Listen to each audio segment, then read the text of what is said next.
In Numbers 13:33, that's the first time we see the giants show up after the flood. It's the first appearance in the scriptures of post-flood giants. And that's when they send spies into the land. Remember, they go check out the land, and they came back and said, whoa, they're carrying a cluster of grapes, 2 guys on a pole, carrying just one cluster of grapes.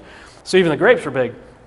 The land we explored devours those living in it. All the people we saw there are of great size. We saw the Nephilim there. The descendants of Anak come from the Nephilim. So the Nephilim in the post-flood world come from Nephilim. Do you see any evidence of fallen angels in that text? It doesn't say that fallen angels are producing these guys. It says Nephilim are producing these guys.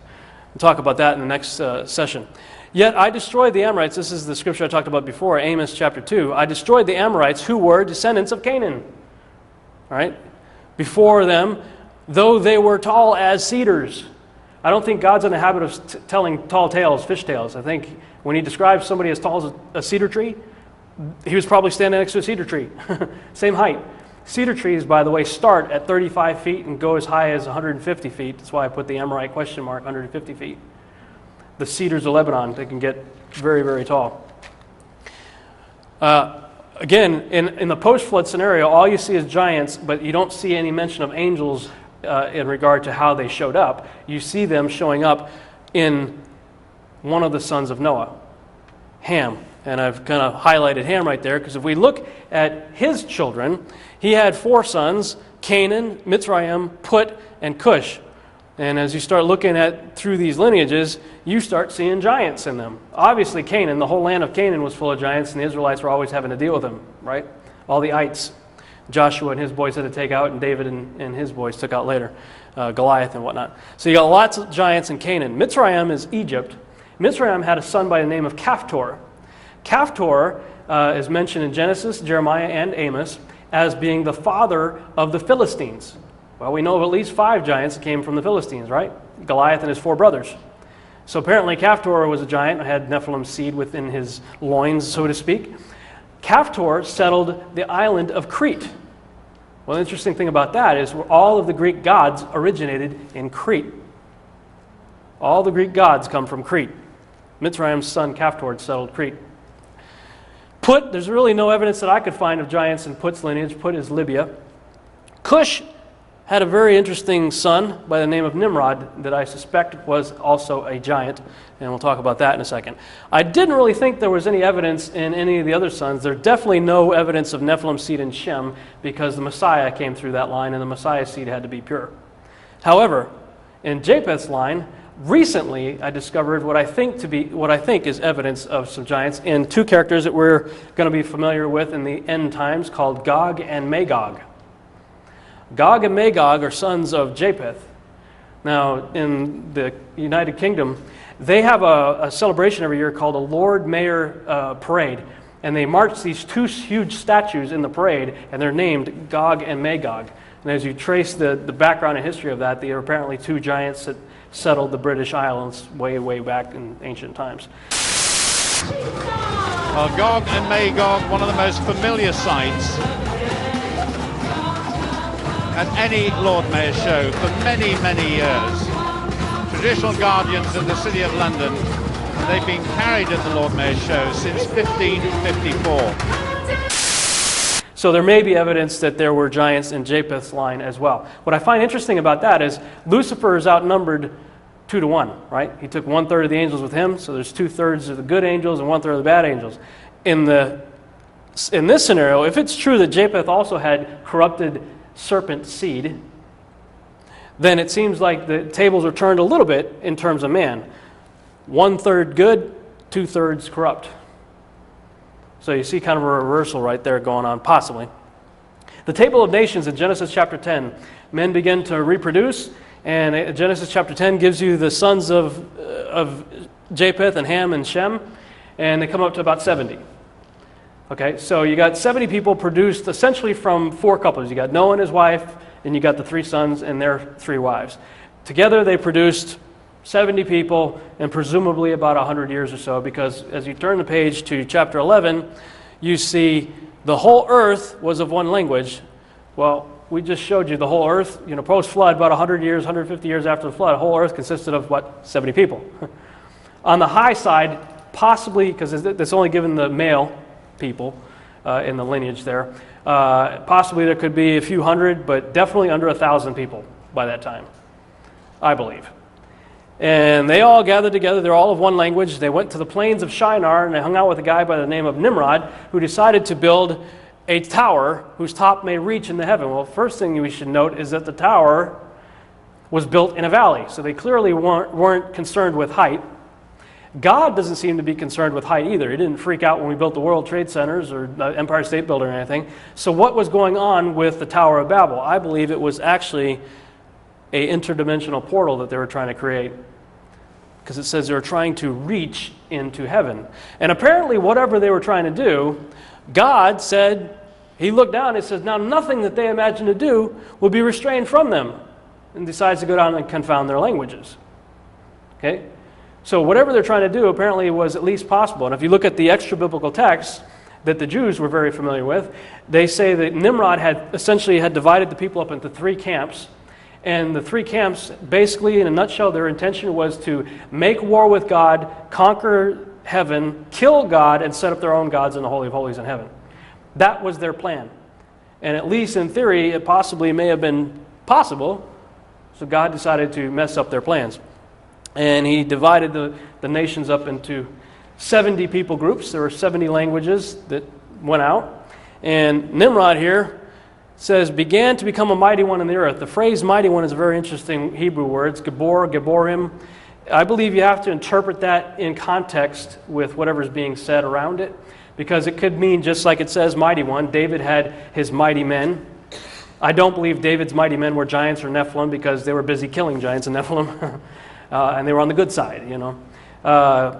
But in this case, I believe mighty one could also be translated, as it is in other places, as giant. And the reason I say that is because there's an awful lot of things associated with Nimrod that will, as we will see in a minute, lead us to believe that. Like I said, the tower was built in a valley, and I believe it probably looked more like a ziggurat than the traditional cone-shaped kind of thing you see in a lot of the paintings. I believe it was more like something like that, and possibly some sort of interdimensional advanced technology probably going on there. There's a couple of people that I've become very fond of their research. Peter Goodgame wrote a online book. You go to redmoonrising.com and download it for free. It's called The Giza Discovery. He does an amazing job of breaking down who this guy was in the ancient world. Phenomenal book. Followed by these other 2 books by a gentleman by the name of Thomas Horn. And the first one here is Nephilim Stargates. Okay? And he talks about the whole idea that a lot of these temples and pyramids and things may have been designed to be interdimensional pathways. And you can see evidence of that even in the Incans and the Mayans and some of their temples and what they believe with Quetzalcoatl and the serpent god coming back and coming down the stairs and all that. So there seems to be evidence that supports that. Apollyon Rising 2012 is another really amazing book dealing with the character of Nimrod. And basically, when you take these 3 books together, they really talk about this guy being the man of myth. The dominant myths being the Assyrian, Babylonian, Sumerian myths, the Egyptian, and the Greek myths. And as you get a little further in looking at all of that, you realize that he really is a man of many names. Why? Because at the Tower of Babel, first of all, a kingdom is a domain run by a king, right? An empire is an organization that has many kingdoms in it and ruled by an emperor, right? I believe that Nimrod was the first emperor of the old world order. Everybody talks about the new world order coming up. I believe he was the emperor of the old world order of kingdoms because they were all gathered together under his leadership. And then when God confounded the language, the people went their separate ways, 70 different directions, 70 different languages, talking about the same guy. But now he had different names. Different languages produce different names. Nimrod's not a name anyway, by the way. Nimrod is a title. It means the rebellious one, or one who rebels. So I believe some of them went away calling him Gilgamesh. Some went away calling him Baal. Baal comes up a lot, doesn't he? Melkart, Adonis, go through the list right here. A couple of really interesting ones. Orion, Apollo, Osiris are some very interesting characters that he has appeared as throughout history. Now, what's the proof? Well, start reading about who these other guys were, and many times the descriptions are almost exactly the same as the Hebrew description of Nimrod. A lot of them are referred to as mighty hunter. A lot of depictions of these other characters show this fascination with a lion. What is Yeshua called? The Lion of the tribe of Judah, right? Well, this is Gilgamesh, shows that he's a giant, very big guy holding a lion. You got Orion up in the sky with a club raised to strike the lion. You got Baal right here in almost the same pose as Orion. Ninurta, they're all through history. You see descriptions of these mighty hunters by different names, but I believe all of them are referring to the same guy, that being Nimrod. This is Marduk right here of the Sumerians. The earliest evidence of any civilization points to the 3000 to 3500 time frame. Almost every scholar agrees, secular or otherwise. Biblical scholars, everybody looks through the ancient record and sees an advanced technology and civilization really showing up around the 3000, 3500 time frame, not much before it. According to the books of Enoch and Joshua, that's when a class of angels called the Watchers came down in Genesis chapter 6 and mated with women and produced Nephilim when they landed on Mount Hermon. That's also the time frame that the Mayan calendar shows up in. Most scholars peg the Mayan calendar showing up at 3114 BC. Let's look at our chart again. 3114 BC. Okay, right about the middle of the time frame that the Nephilim were on the earth. A lot of things were going on in that time period. The Sumerian religion influenced Mesopotamian mythology as a whole, surviving in the mythologies and religions of the Hurarians, Akkadians, Babylonians, Assyrians, and other culture groups. So really it all starts in Babylon. What do we talk about Babylon being the mother of all harlots, Mystery Babylon? That's where it all kind of gets started. The 32nd century BC, I'm not going to read all that, but suffice it to say, that's the period when all kinds of megalithic structures show up. Big temples and Stonehenge and things like that appear to have their dates right around that same time frame. So they apparently were built before the flood, maybe in an effort to save themselves or whatever. I don't know, but a lot of the evidence points that they were built before the flood. Like I said, Mystery Babylon we know as the mother of all harlots, or let's say false religions. The Recognitions of Clement says, fallen angels taught men the use of magical incantations that would force demons to obey man. This became ingrained into the Egyptians, Persians, and Babylonians. Nimrod, called Ninus by the Greeks, was handed this knowledge and by it caused men to go away from the worship of God and go into diverse and erratic superstitions, and they began to be governed by the signs in the stars and motions of the planets.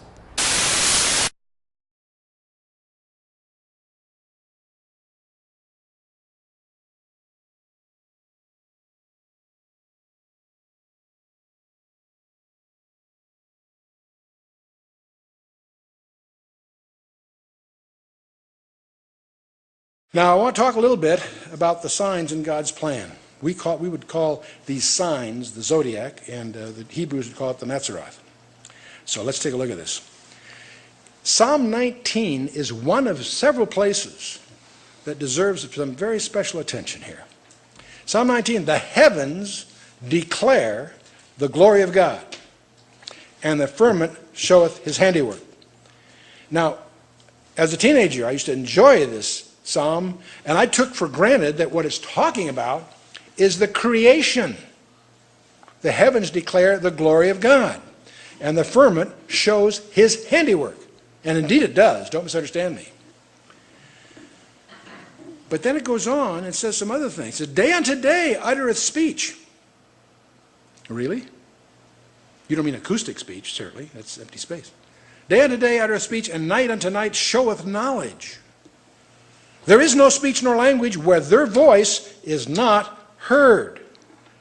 Their line is gone out throughout all the earth, and their words to the end of the world. What? What words? I almost expect to go out there with a telescope and see if I can find some words spelled out. It's more than just galaxies and nebula and whatever, apparently. Of course, the psalm goes on. I want to talk about signs in the heavens. And in the Hebrew, what we call the zodiac, they would call the Metzeroth. Now let me put your mind at ease. We're not getting into astrology. But it's just a matter of history that groups of stars have names. What's interesting that these names are almost the same in all cultures and have been so for thousands, more than 4,000 years. So they're a convenient way of speaking of, if I can mix a metaphor here, geography. If I tell you that there's a star in Andromeda, or near Andromeda, or whatever, astronomers know where to look. You follow me? They're geographically. There are 12 classical clusters, constellations, that are on the ecliptic.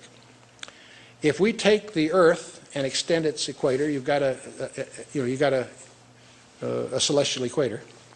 You also have the apparent path of the sun through the sky in a year. That's called the equinoctial color, or more simply, the ecliptic. There are two places where the ecliptic crosses the celestial equator. We call those the equinoxes. That's when the days and nights are of equal length. When it's furthest north or south, that's the solstice, winter, solar solstice. Now, our days are determined by where the sun is apparently in the path. It's actually where the Earth is, but you know what I'm talking about. Okay. These 12 constellations that are on the ecliptic have names. And we would call them the zodiac. By the way, first let's step back a minute. Do you realize how many stars there are in the universe? There are hundreds and hundreds of billions, so much so that there's no number I could give you that we could even relate to in terms of galaxies and so forth. But here's the mind-blowing part. The next time you run into that at a planetarium show or in a book on astronomy, realize that every one of those stars has a name. You know, when you start thinking about that, that's wild. Psalm 147 verse 4 and in Isaiah 40:26, God calls them each by name. Wow. Let me tell you, I wish we knew more of the names. We know a few of them, and what few we know are absolutely stunning. All the stars have a name. Now, what we call the zodiac, that's from the Greek zodiakos, which comes from a Hebrew root, which comes from Sanskrit, but means sodi. It means the way. Now, most astronomy books assume that it's called the way because that's the way of the sun. It's the path of the sun. Having studied this at some length, I'm thoroughly convinced that this term is being used exactly the same way as it is in the book of Acts. It's an allusion to God's plan of redemption. God's plan of redemption. One of the earliest zodiacs we know of is in the Temple of Dendera in Egypt. It's about 2000 BC. And it's interesting how when we find other zodiacs, they're all derivative of the same kind of name, same kind of concepts. The Temple of Dendera is in Egypt, and it too has all these colorful types of appendages to the classical signs of the zodiac. Now, what most people don't realize that by the way, the 12 signs of the zodiac are linked to each of the 12 tribes of Israel. I'm going to leave that out for this discussion because we can't possibly even get into all of this, but something you do need to know. We're going to start with Virgo. It starts with Virgo, ends up with Leo. That's the cycle. So how do you know where to start? Because of the Sphinx in Egypt, the head of the woman and the body of the lion. And the word Sphinx means the binding together. But let's get on with this. Virgo the Virgin, we've all heard about that. What you may not realize, for each of the 12 constellations, there are 3 closely associated with it. They're not on the ecliptic, but they're nearby. They're called decans. Now, the decans for the Virgin are Coma the infant. Now, that's weird. Why would a virgin have an infant? Think about it. It means the desired one, incidentally. Centaurus, it's a dart piercing a victim. Booty is the great shepherd and harvester. The next major constellation is Libra, which means the scales. And the three decans for it are the cross, the victim, and the crown. That's kind of interesting. Then you have Scorpio, as we often hear taught, which is serpent's the serpent, no surprise. Orpheus, which wrestles with the serpent. And when he wrestles with the serpent's biting him on one heel, but he's got his foot on its head. Does that ring familiar to you? It's kind of interesting, isn't it? Hercules, the mighty man. Sagittarius has Lyra the eagle holding a lyre, an altar, Draco the dragon, the old serpent. Capricornus has an arrow, an eagle, and a dolphin, and Aquarius has a southern fish, a winged horse, and a swan. Pisces has the band, Andromeda is the woman in chains, and Cephas the crowned king. Aries has Cassiopeia. These are all the deacons. The woman enthroned, we all know that's that bent W that's near the pole star. The sea monster who was bound by a lamb, and Perseus, an armed mighty man. And then Taurus has Orion, the glorious prince, Orion's river, and a shepherd. Gemini has the hare, and two dogs, the major dog, Sirius, the great dog, and Procyon, the minor one. And Cancer has Ursa Minor, Ursa Major, the lesser and greater sheepfold, and Argo, the ship. And then the last one is Leo, who has the fleeing serpent, the cup of wrath, and the bird of doom. Now, these are all embellished with colorful stories that are very similar in most cultures throughout thousands of years, slightly different here and there. But let me tell you what everybody gets told that's not true. Everybody says, well, these are pictures, and they built stories around the pictures because that's the way they look to them up there. Well, that's ridiculous. Go out at night sky and look at Cassiopeia. Cassiopeia looks like a W. It's just opposite the pole star. And there's no way, it's a W. There's no way it looks like a woman chained to a chair holding an ear of corn. I mean, you know, come on. But it's consistent. The story's consistent. The cluster of the stars has nothing to do with the pictures that are associated with them. That's something obvious just by looking at the pictures. What most people don't know, including most astronomers, is where you get the story is by knowing the names of the stars in the order of their brightness. When you know the names of the stars in the order of their brightness, you can put together the story that originally was told about it and the pictures to remind you of the story, not the stars. You with me? It's a mnemonic that you teach kids with. You know, if you're teaching the piano, the spaces are F-A-C-E, right? No, there's no face there, but you use that as a way, you know, F-A-C-E, or whatever. It's a mnemonic, right? We all use mnemonics, right? There are many scholars that believe they were the mnemonics that Adam and Enoch taught their kids, God's plan of redemption. And let's see what we can find out. The first one is Virgo. That's the Virgin, no problem there. Let's turn around a little bit and take a look at it. The primary star, Alpha being the brightest star, is Spica, which means ear of corn. The Hebrew name for this star isn't Spica. That's the one that's handed down through the Babylonian Greek traditions. That's the one the astronomers use. The Hebrew name for that is Semek, which means branch. But here's the interesting thing. There are 20 different Hebrew words translated branch. Only Semek is used exclusively of the Messiah in Jeremiah and Zechariah and twice, and in Isaiah and so forth. Now, something else you should notice, I don't think I earmarked it here in my notes. You notice what she's holding in her left hand. She's got a branch in one hand and an ear of, and grain in the other. And the branch and the grain of corn, remember John? See, the branch is in her right hand and an ear of corn in her left. From this and a lot of deacons that surround her, she's the promised seed of the woman. She's the virgin that will give birth to the child that will be the Redeemer. The branch, of course, speaks of the Messiah, and the ear of corn, Jesus explains for us in John 12, unless the corn die, it will not bring life and so forth. The next one is Libra, the scales. Well, the Hebrew name for this constellation is Monzanaim, meaning the scales or weighing. And the Arabic name, many of the names, we don't have the Hebrew names, but we do have the Arabs have a very active astronomy because that's the way they navigate on the desert. And so many of these names we have the Arabic, not the Hebrew for. Al-Zabina, purchase or redemption is what it means. The Coptics call it Lambadia, the station of propitiation. The Latin is where we get the Libra for weighing. The brightest star is Zubin al-Ganubi, which means the price that's deficient. And the next brightest star is Zubin al-Kameli, which means the price that covers. See, someone is short and somebody else covers for us. That beginning to sound familiar? Revelation 5, Psalm 49, so on. The third one is Gamma Zuban al-Akrab. That's the price of conflict. And it's pointing towards Centaurus and the victim that's slain. The deacons. The deacons here are the cross. Ooh, that's interesting. The Hebrew Adam cut off. The lupus, or victim slain. And the Hebrew name here is Asidah, which means to be slain. The Arabic is Asidatan, which means to be slain. The Egyptian name is interesting. It's Surah for this. It's a lamb. I think that's kind of interesting.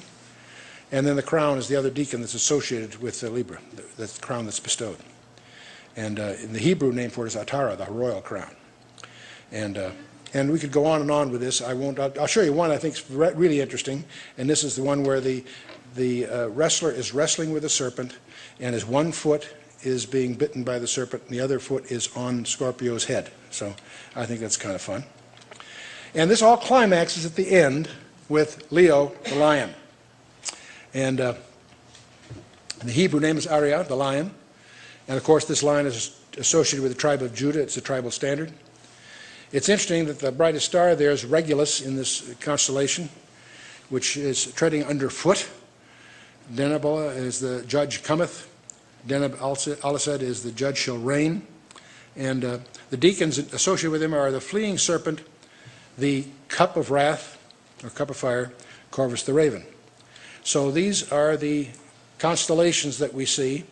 And any place you find some writing about this, unless it's been unusually enlightened, it'll carry with it the baggage of the old mythology from Greek and Egypt and what have you. But let's take a look at the message. I'm compressing several hours, if I go through all of these, to give you the message that this has. We have Virgo, the virgin, which represents the seed of the woman. This is the constellation of the three deacons. Seed of the woman, Coma is the desire of nations, the man of double nature and humiliation, and the exalted shepherd and harvester. All are carried by the constellation of Virgo and the three deacons that are associated with it. Libra is the price to be paid and the cross to be endured, the victim that was slain, and the crown that is purchased. And this gets kind of interesting. Scorpio speaks of the conflict, the serpent's coils, the struggle with the enemy, and the toiling of the vanquisher of evil. Sagittarius speaks of the double-natured one triumphing. He gladdens the heavens, he builds fires of punishment, he casts down the dragon.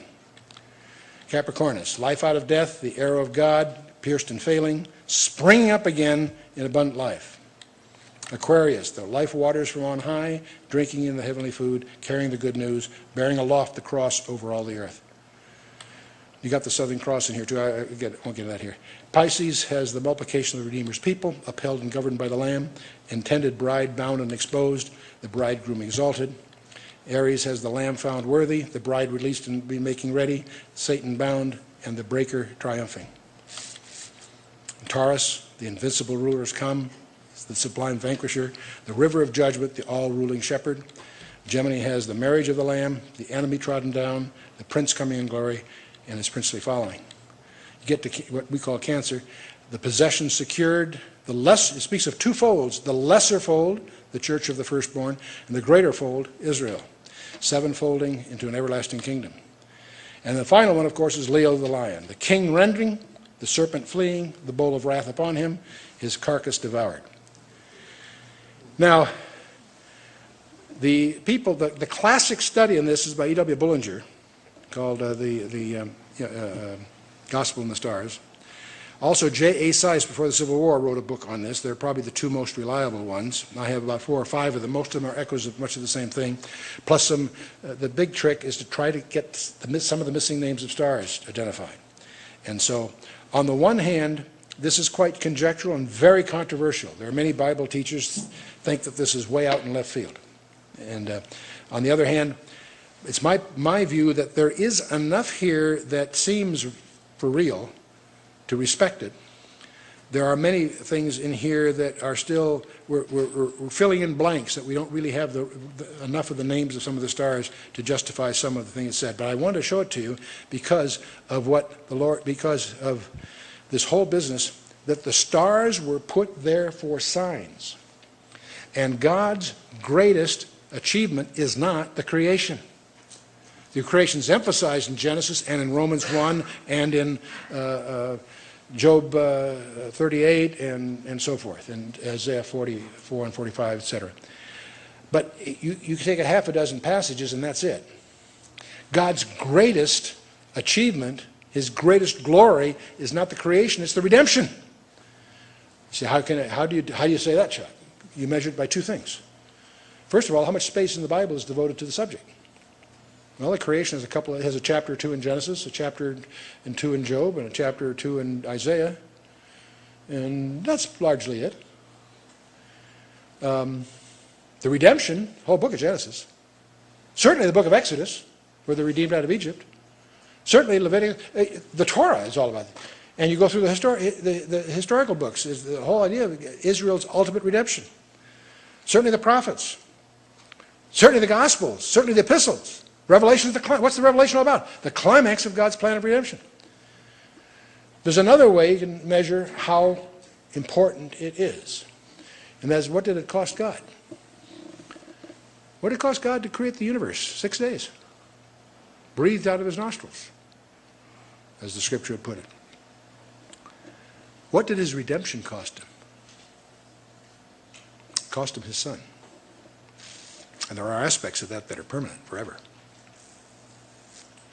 No, I think that the heavens declare the glory of God. I think the heavens do declare his glory if we do the homework.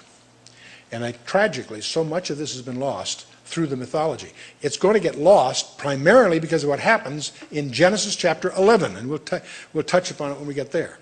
When these ideas, these mnemonics, and the heritage they represent gets corrupted at Babylon. It starts with Nimrod.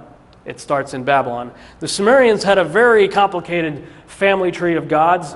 This is one of the more common ones that I've seen out there. I decided to simplify it a bit because when you're looking at a lot of these things, you realize that the upper tier, a lot of what I call the upper tier, the source tier, are ethereal. They're like sky and like water and atmosphere and things like that. You don't get into kind of the personality realm where they tend to take on more like a human type of personality until you get a little further down. So I just kind of abbreviated the top section there and got to the more popular ones here. In the middle tier is where two guys in particular in the Sumerian mythology show up, Enlil and Enki. Those are their dominant gods in the Sumerian religion. Enlil and Enki, what's really interesting as you read the mythology, Enlil is basically the equivalent of the Hebrew Yahweh or Yahuwah. Enki is the equivalent of Lucifer. In their mythology, yeah, they worked on the creation together and whatnot, and Enlil's idea was to have a slave race that would serve him, and Enki thought, no, I think they deserve to have wisdom and knowledge, and we should help them to be more like us. So it was Enki that was the serpent in the garden that got Eve to take in Adam of the knowledge of the tree of good and evil. And when Enlil saw what happened, he got mad, so he kicked them out of the garden, and it was Enki that showed up and gave them the clothing so that they wouldn't be ashamed. And then as men began to reproduce on the earth, Enlil got sick of all the noise, so he decided to wipe out the whole world with a flood, and Enki said, no, I'm going to save them, so Enki was the one that told Noah to build the ark. See how it's totally reversed? What's really interesting about that is a lot of people are talking about these characters. They're referred to as the Anunnaki, those who from heaven to earth came. And you see a lot of depictions of these giants and people and stuff in the ancient Sumerian and ancient cultures depicting these guys. And a lot of TV shows are coming out talking about these because of what's coming next year, December 21st, 2012. Everybody's talking about it, right? Now, you got the Mayans with their little calendar, it's December 21st, but you also got people talking about the planet Nibiru, Planet X, returning, the return of this other planet that causes chaos in the solar system. Well, that's supposed to be the homeworld of the Anunnaki. Nibiru, in the mythology, is the homeworld of the Anunnaki. The Ancient Aliens series on the History Channel, I think they're in their third season now. I know they've done 2 seasons already. I've spent a lot of time talking about it, and it really disturbs me because they always put what they say are theologians on there, but these guys are real yahoos. They're like, they're supposed to represent those who believe in the scriptures, but the things they say, you're like, where did they get these guys from? Come on. And they're supposed to represent the truth? Anyway, that whole TV series is based on Eric von Daniken's book from the, I think, late 1960s, early 1970s called Chariots of the Gods. And there are other books by Zecharia Sitchin and others that talk about ancient aliens visiting our planet. And, of course, if you're a sci-fi fan, there is the Battlestar Galactica series. There are those who believe that life here began out there, far across the universe, with tribes of humans who may have been the forefathers of the Egyptians, or the Toltecs, or the Mayans. Right? We're being brainwashed on a regular basis. In the mythology, they have, and in a lot of their ancient, hieroglyphs and carvings and whatnot, you see creatures such as this guy right here, human body, bird head. This right here, I am becoming more and more convinced is probably what was known as a key-stored orca. We would think of it as like the genie in the bottle. It's where they would store souls. There's a container for souls. And this right here, I think, is probably the pineal gland of a giant, of a Nephilim. Pineal gland is the third eye that the occult and all those people are always obsessed with. When you look over, this is Sumerian. When you look over in the Egyptian mythology, you see Horus here, same kind of guy. Human body, bird head. I think that at some point in time there was a crossover from Sumeria into Egypt. How did that happen? Well, this guy right here, being the emperor of many kingdoms, would make his rounds to survey, the areas that he ruled over. And a very interesting story about how the word Pharaoh came about. There's a guy by the name of Rikeon. He was a guy who came into the land of Egypt and was having trouble finding work. And so he was an entrepreneur and kind of a scoundrel. And he realized that he figured a way to create a death tax, basically. Charge people money for the right to bury their dead. And so in order to bury their loved one, they had to pay this guy first, a death tax. The guy became very wealthy. One day, Osiris came to town. Osiris is the Egyptian name for Nimrod. Osiris comes to town. The people are freaking out about this Rikeon guy. But Rikeon was wise. He knew that the king was coming. So he had amassed a tremendous amount of wealth. He took all the gold and all the stuff that he had acquired and bestowed it upon the visiting king as a gift to welcome him. Now, of course, Nimrod was very excited about that, and he asked him how he became so wealthy, and he told him about this death tax thing, and Nimrod thought that was brilliant. Wow, you got people to pay you for burying the dead? Huh. He changed his name to Pharaoh. Osiris changed Rikeon's name to Pharaoh because of the wealth acquired from a death tax. So that should give you an indication of the character of the pharaohs thereafter. Interesting thing about his incarnation as Osiris is this symbol right here became associated with him. That's the Ankh. It represents resurrection. The Ankh is a symbol of resurrection. He's also known by the all-seeing eye. Right? This is a bust of his head right there. Who does that look like if I didn't tell you anything else, just off the top of your head, somebody you've seen in the news recently? Osama bin Laden. Looks a lot like him. In fact, the first pictures that came out of his supposed assassination, which I personally believe was garbage, but it's SEAL Team 6 on the 66th anniversary of Hitler's death, on May 1st, the founding of the Illuminati, supposedly captured and killed Osama bin Laden. They shot him through the left eye and then dumped him in the ocean. Yeah, I'm stupid. I buy that. This is the little left eye on the back of your dollar bill. Okay? This country is founded on this guy. We'll see a little bit more about that in a minute. In the mythologies, this is the Sumerian and this is the Egyptian. In the what I call the final tier or the demigod tier, which is the mixture of the gods and the humans, right? You got Marduk, Ninurta, and Gilgamesh. Those are all synonymous with Nimrod. Okay, different sects of that area called him by different names. He shows up here in the Egyptian pantheon as Osiris. In the Greek pantheon, I believe he's Apollo. Now, what's interesting about Apollo is he's the son of Zeus, and I believe Zeus was actually a real human being that walked the earth that probably had a similar influence much later down the line as Nimrod did earlier. I believe Zeus picked up where Nimrod left off as an individual. Zeus's tomb, I believe it's in Crete. I forget, I have to look at this book again, but it's either Crete or Cyprus. There is a place that you could go to today that is the tomb of Zeus. So he was apparently a human being that died, probably lived a long age, probably became very famous, a man of renown. But after he died, I suspect that the devil said, wow, this guy really made an impact. I think I can use this. And I believe that the devil probably took on the appearance and the name of Zeus, because Zeus, as you'll see in the New Testament, is Lucifer. Satan's seat mentioned in Revelation chapter 2. In Pergamum, Satan's seat was the altar of Zeus in Pergamum. So, and there's a lot of other descriptions. He's the god of the sky and, lightning, and I saw Lucifer fall like lightning. There's a lot of passages in Scripture that lead me to believe that the devil took on that persona afterwards. Now, what did the devil say, right? You shall be like gods. Well, the pharaohs thought they were gods. The Caesars thought they were gods. Kings thought they were gods all through the ancient world. What about presidents? Believe it or not, kings and queens and stuff still think they are. And I submit to you that in some ways the presidents do too. They certainly think they're above the law. They think they're above the Constitution. They think they can do whatever they want. But let's go back and look at our presidents, starting with the very first one, George Washington. You could walk into the Capitol Dome in Washington, D.C., look up into the womb of Isis, because that's what the Capitol Dome is, the womb of Isis, with the phallic symbol down the road of Osiris's missing piece, the Washington Monument. All right?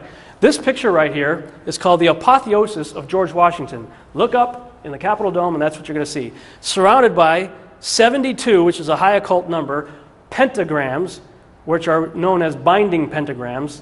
That's how the ancients believe they can, and the occult believes they can control demons. You got George right here in heaven. The apotheosis means ascending into godhood. That's what apotheosis means. Okay? If this is supposedly heaven, you might think you'd see, maybe the saints, see, Yeshua up there, see the angels, Michael, Gabriel. No, that's not what you see. You see Neptune, you see Vulcan, you see the Greek pantheon hanging up there with deified George in the Capitol building. And not to be outdone, when Abraham Lincoln died, they started putting out postcards and whatnot showing the apotheosis of Abraham Lincoln. I bet you've probably never seen this before. They've tucked it away. It used to be out in the outdoors. They put it inside a museum now. This is George Washington posing as a god. Which god? Zeus. This is a depiction of Zeus from the Temple of Zeus, which was one of the 7 wonders of the ancient world. Also, it's the same pose as the occult symbol for Baphomet. Oh, this is a Christian nation. Yeah, okay. There were Christians on the boat, but you also have to realize there were Illuminists on the boat, there were Freemasons on the boat, there were a lot of occultists on the boat also. And if you look at the entire layout of Washington, D.C., it's all occult. Look at all the buildings. It's all after Greek mythology, too. What did Solomon say? What has been will be again. What has been done will be done again. There is nothing new under the sun. So what about this guy? Funny how he shows up a lot of times with a halo around his head every time they seem to take a picture of him. Photo op, it seems like he's got a little aura around his head. Well, when he was making his rounds, going around the country, so was this guy. Took a little photo op in front of the equally pagan Statue of Liberty. This is Anubis. Anubis was the god of the underworld until Osiris came down there and usurped his rulership. Osiris became the god of the underworld, and then he started working for Osiris. But he was the god in charge of mummification. Nimrod was the first to be mummified. Why? Because of the Ankh. They expect him to resurrect. That's what all of the pyramids and all that was all about. Resurrection, mummification, preservation of the dead. He was in charge of that. He was in charge of the preservation of the dead. He was also in charge of when you came to Hades, he would quiz you to see which direction to send you in. Obama's making his tour around the country. This guy's going around the country with him.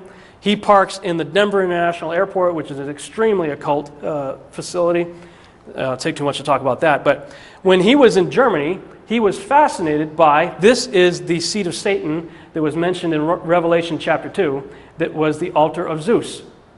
was in Pergamum, Turkey, moved it to the Berlin Museum just prior to World War II. Hitler loved it. Guess what? Obama loved it too. So much so that he made a replica of it for his acceptance speech in Denver, Colorado. This is Obama's stage at the Democratic Nominating Convention in Denver in 2008, designed to look like a Greek temple.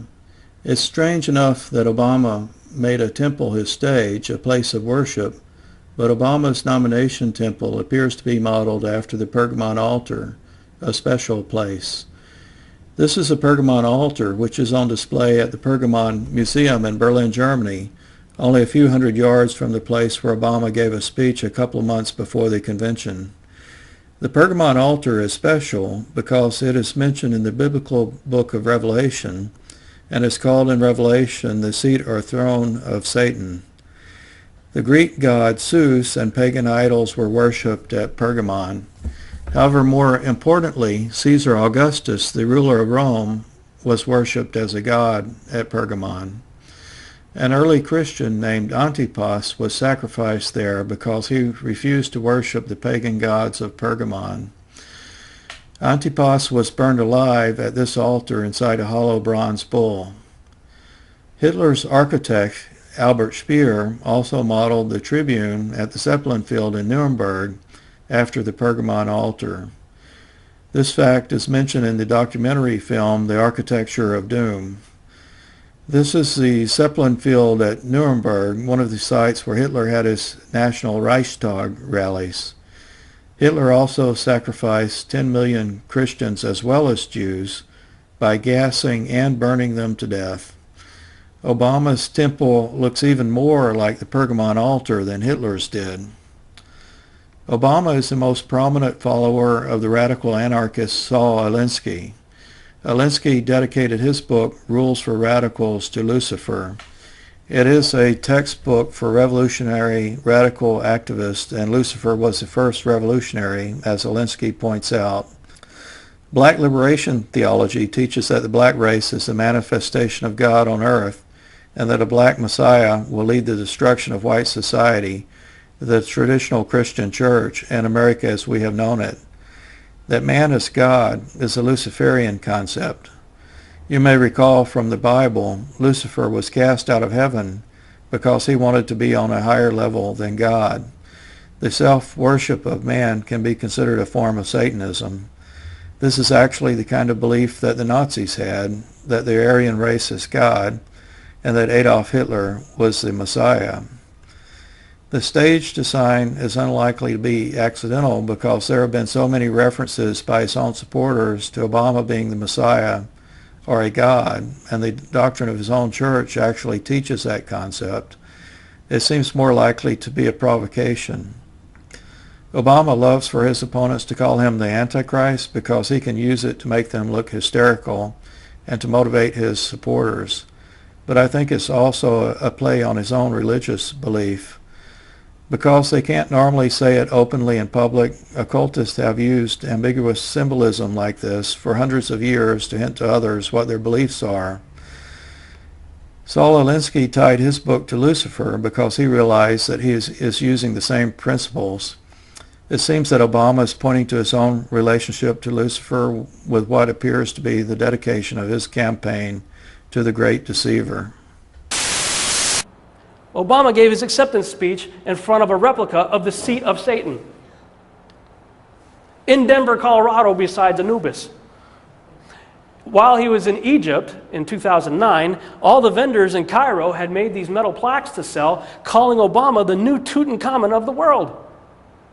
Tutankhamun was the son of Akhenaten. Akhenaten was a very strange character indeed, but one of the things Akhenaten did was he got rid of all the gods of Egypt and instituted a monotheistic system of worship of one God in Egypt. His son, King Tut, comes along, undoes everything his dad created, and his son was the one that brought back the worship of the old gods. Obama, the new King Tut of the world. Could it be that he's going to be the one that brings back the worship of the old gods? I don't know, just putting it out there. He goes out to Norway, the man of peace, right? goes for a Nobel Peace Prize. What the heck did the guy do? Nobody even knew he existed a few years ago. Goes to Norway for a Nobel Peace Prize, and while he's doing that, this thing shows up in the sky. Later they said it was a failed missile. Does that look like a failed missile to you?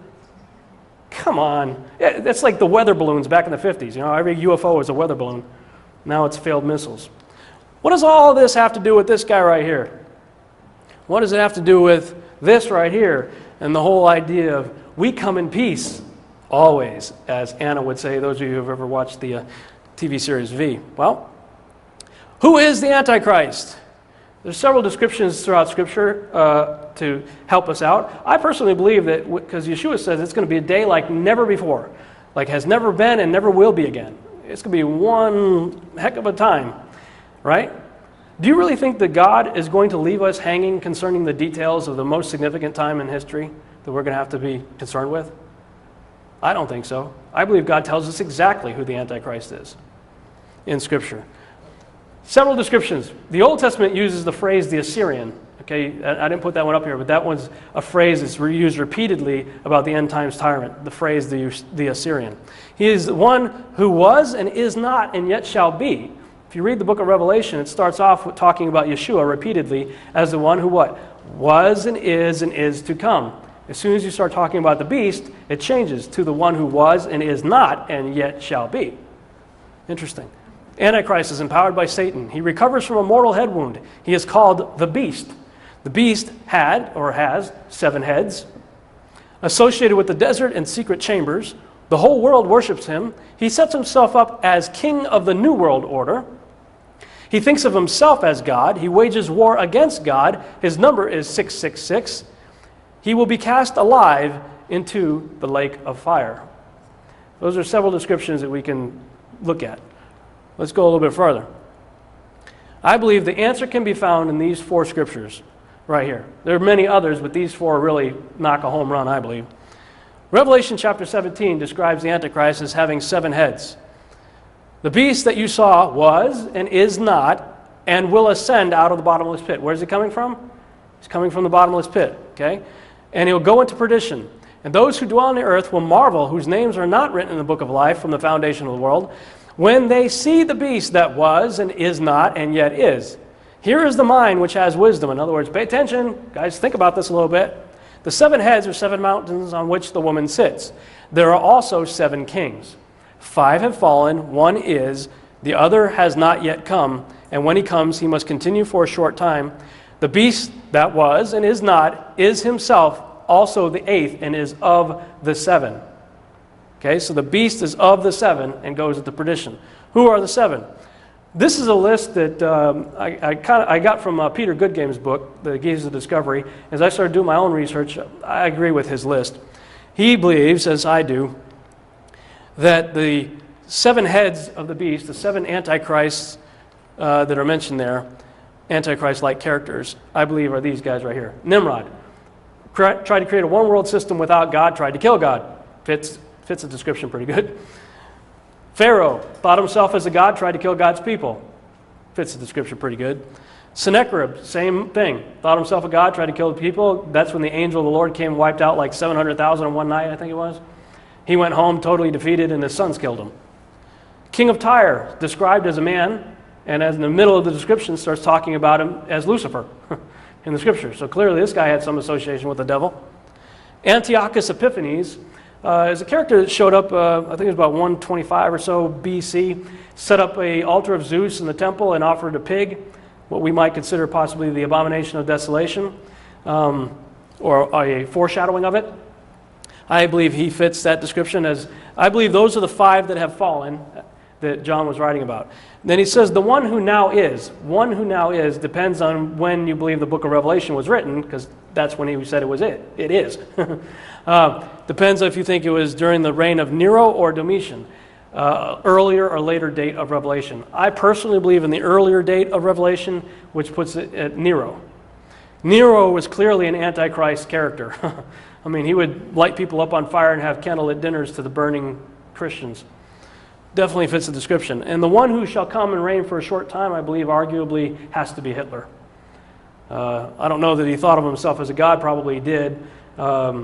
but he certainly did some pretty horrific things. So I believe that these are the 7 mentioned right there. Okay, so then let's go ahead and go to Revelation chapter 13. 13 says that he shall have a mortal head wound that will be healed.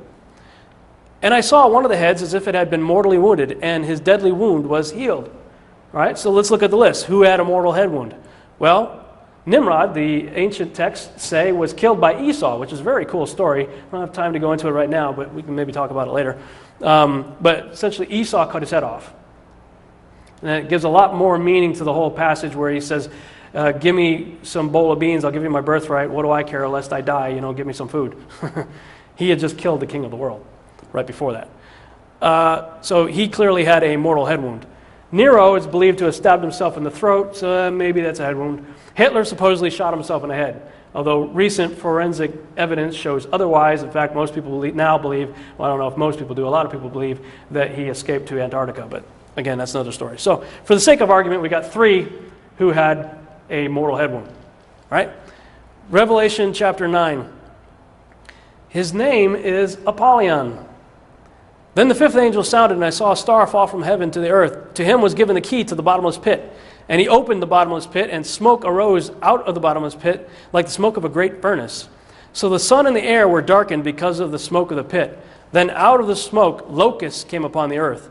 And they had a king over them, the angel of the bottomless pit. Where does the beast come from? It comes from the bottomless pit, right? We saw that. Whose name in Hebrew is Abaddon, but in Greek his name is Apollyon. Apollyon is a derivative spelling of Apollo. His name is Apollo. In desert or secret chambers. This, I believe, is the home run scripture. This is where Yeshua himself says, then if talking about Antichrist in the last days in Matthew 24, then if anyone says to you, look, here is the Christ, or there, do not believe it. For false Christs and false prophets will rise and show great signs and wonders to deceive, if possible, even the elect. See, I have told you beforehand. In other words, pay attention. I'm telling you this in advance, okay? So you guys get it. Therefore, if they say to you, look, he is in the desert, do not go out. Or look, he is in the secret chambers, do not believe it. For as the lightning comes from the east and flashes to the west, so also will the coming of the Son of Man be. For wherever the carcass is, there the eagles shall be gathered together. Again, the modern translators of English tried to help us out. Thank you very much. Stop tampering with the Word of God. They changed that to vultures. Why? Because everybody knows that eagles don't go after dead things, go after live things. No, the scriptures say eagle.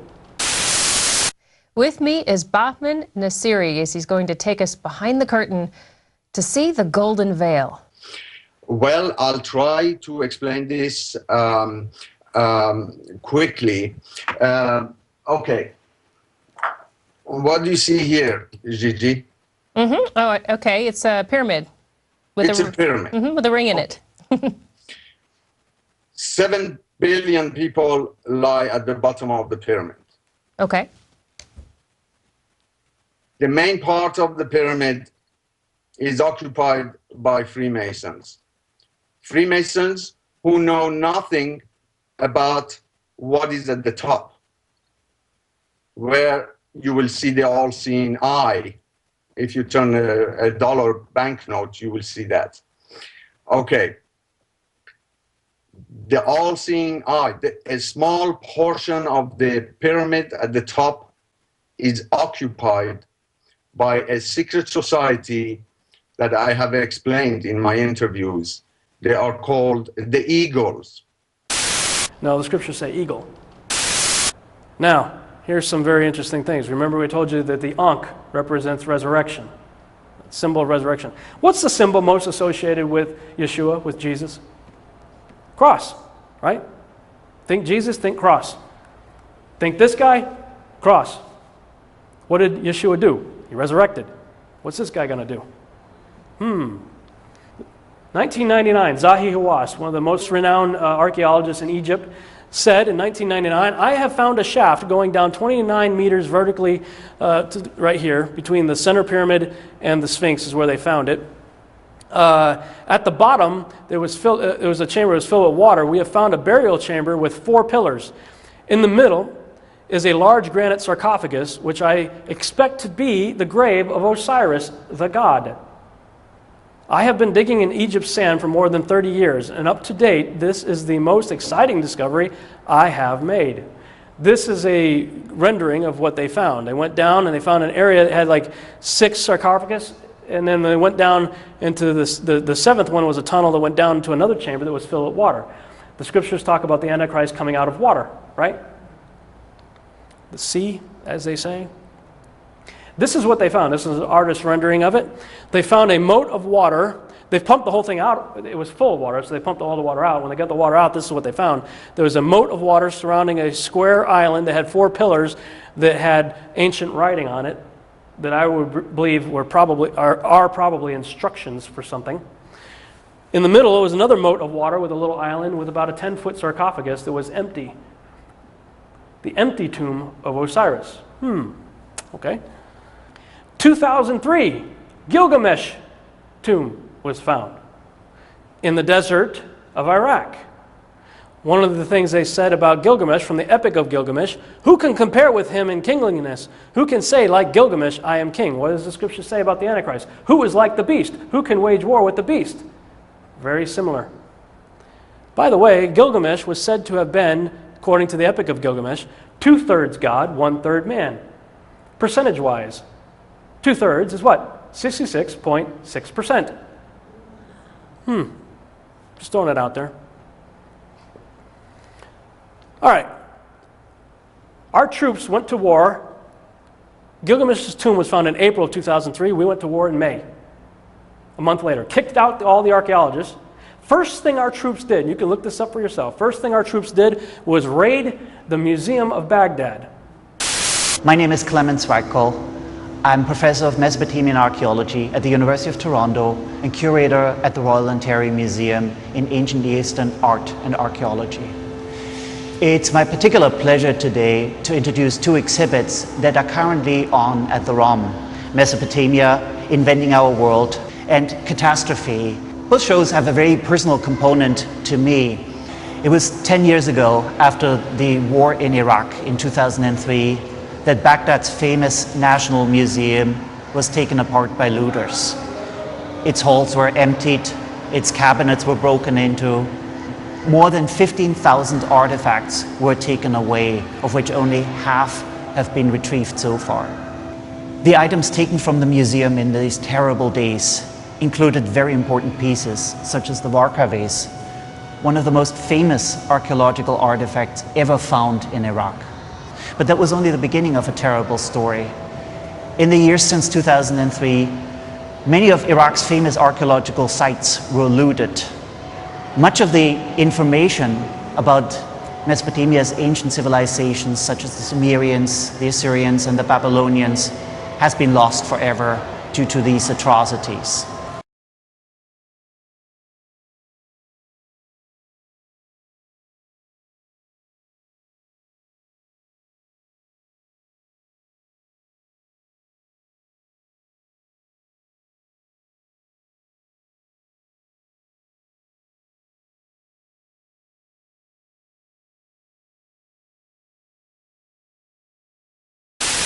We raided the Museum of Baghdad, first thing we did. And then June, about a month later, U.S. authorities announced, oh, yeah, this is great, right? Create the problem, create the solution. Aren't we wonderful? U.S. authorities announced that the world-famous treasures of Nimrud, which is another Nimrod, derivative of Nimrod, were recovered from a secret vault in Iraq's central bank. The artifacts included necklaces, plates, gold earrings, finger and toe rings, bowls, and flasks.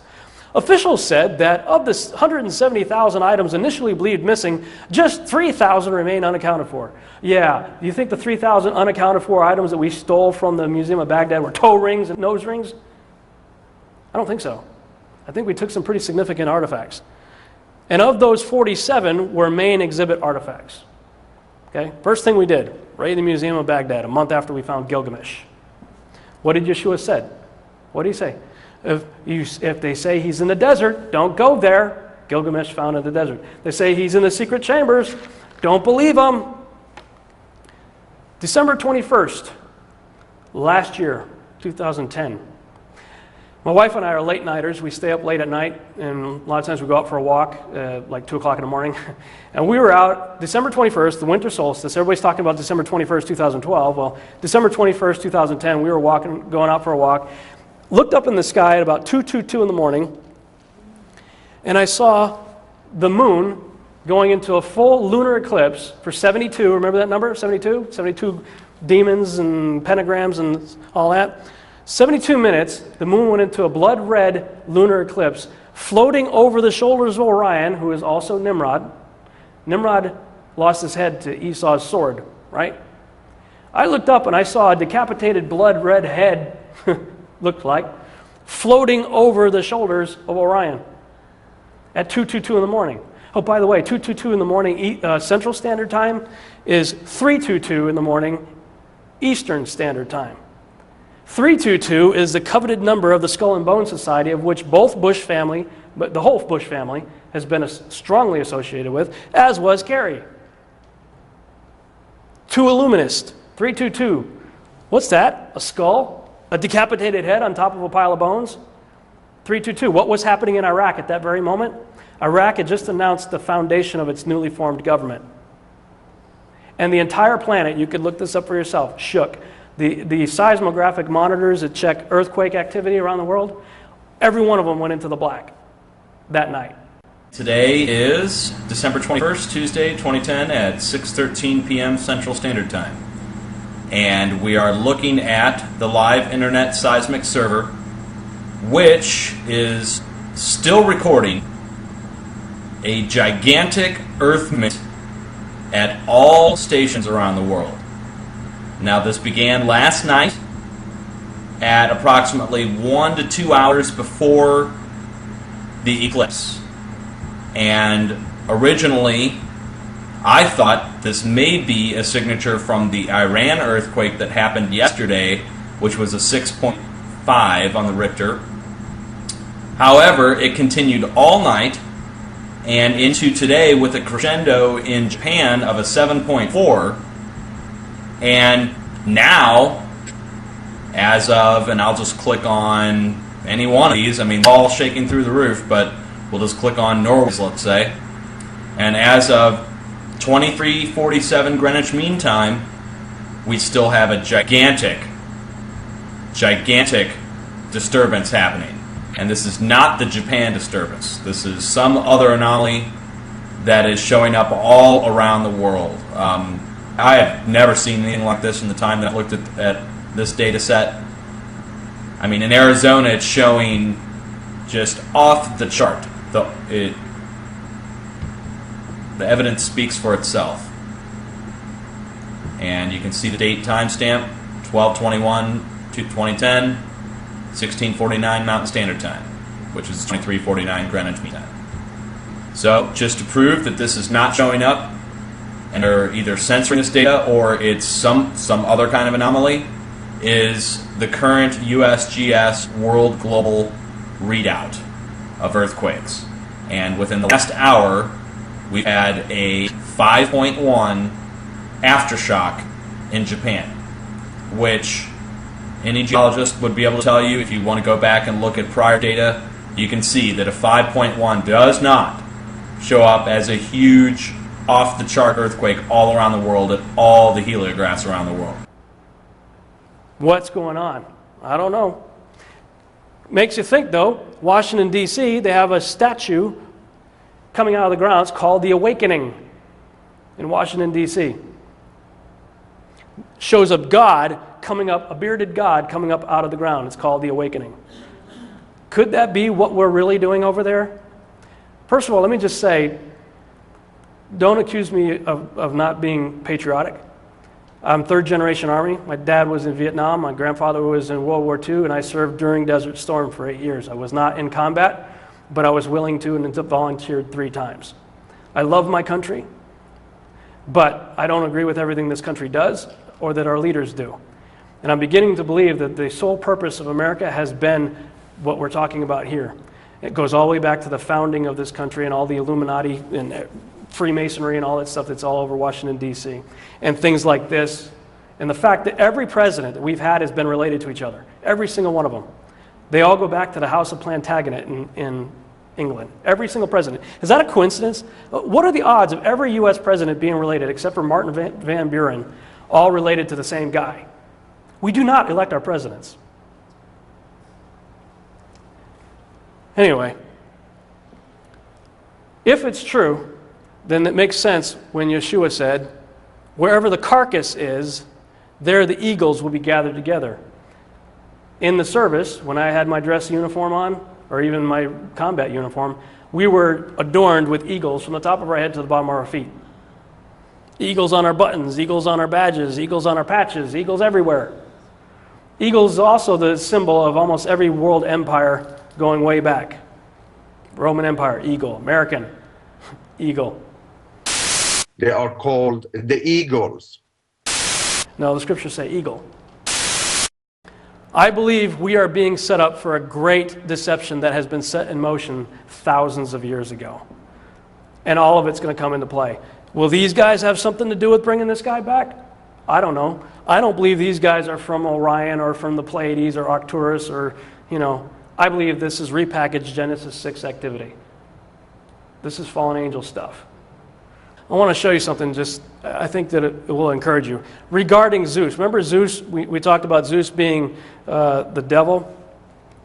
There's a History Channel special that played recently, and I was amazed at what they said when they wrapped up the video about, there was a series called The Clash of the Gods, and I'll just let them, it's like a 2-minute video. This is the story of Zeus, Greek mythology's supreme commander. To us, it's a myth, but to the ancients, it was reality.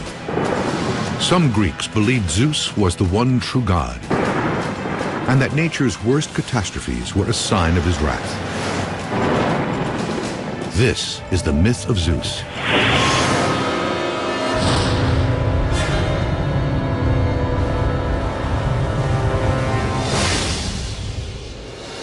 In the myth, Zeus has held on to power in the face of strong opposition. But there is one more challenger he didn't count on. Jesus Christ. In the 1st century AD, his message would take the world by storm and dethrone Greece's dominant god. In antiquity, there was no more powerful force than Zeus, except for one. How awesome is that? On the History Channel. If you think about the significance of that, though, Zeus ruled the ancient world for 3,000 years.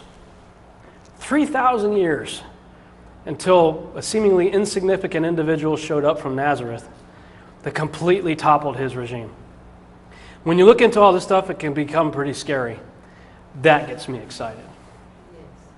What did Yeshua say? He came to destroy the works of the devil. Now you notice I keep saying Yeshua. Some of you here are from a Torah-based background. My wife and I just recently started taking Hebrew classes. We were taking Hebrew classes on Monday nights and basically looking at the scriptures from a Hebrew perspective. So I'm not part of the sacred name movement or any kind of Hebrew roots movement. I'm not part of any movement. I've just come to get a greater appreciation of what his name actually means, and I've simply chosen to call him by his given name. In Hebrew it means salvation, but every Hebrew letter has multiple meanings. There's a Hebrew idiom that says every Hebrew letter has 7 meanings and every word has 70. And the reason they say that is because with the 7 meanings for each letter, whenever you take letters and make words, you can see how each word can have a multitude of meanings based on the letters that comprise the word. So if you look at this amazing word, salvation, Yeshua, the name of our Savior in Hebrew, reading from right to left, it means the hand that destroys the establishment of the eye. Our buddy Nimrod. He is the one that destroys the eye on the back of your dollar bill and everything associated with it. That's who we serve. That's what our TV series that we're working on is called Seed. Seed is a episodic TV series that we're putting together. It'll be very much like Lost or V or Battlestar Galactica or the X-Files or anything like that. But the idea is to take all this information, wrap it up into a science fiction framework so that we can deliver it to the world. Why? Because the world is not coming to the church. George Lucas made a statement that I believe is true. George Lucas said that the church, which used to be all-powerful, has been usurped by film. A Barna Group survey confirms that. A Barna Group survey says of the top 10 most influential factors in our culture, the top 3 were movies, television, and the internet. Church didn't even rank in the top 10. So if we're going to reach the world, we got to go where the world is. Where's the world? Filling the parking lot of movie theaters and watching 4 to 5 hours of TV a day. But the thing is, they don't go to the movies and they don't watch episodic television to be preached to. They can surf to TBN if they want to get preached to. They watch episodic TV to be entertained. So the trick is putting all this into an allegorical format like Yeshua did, a parable, right? Culturally relevant stories that illustrate kingdom principles. And so that's what we're trying to do with Seed, the series. Thank you.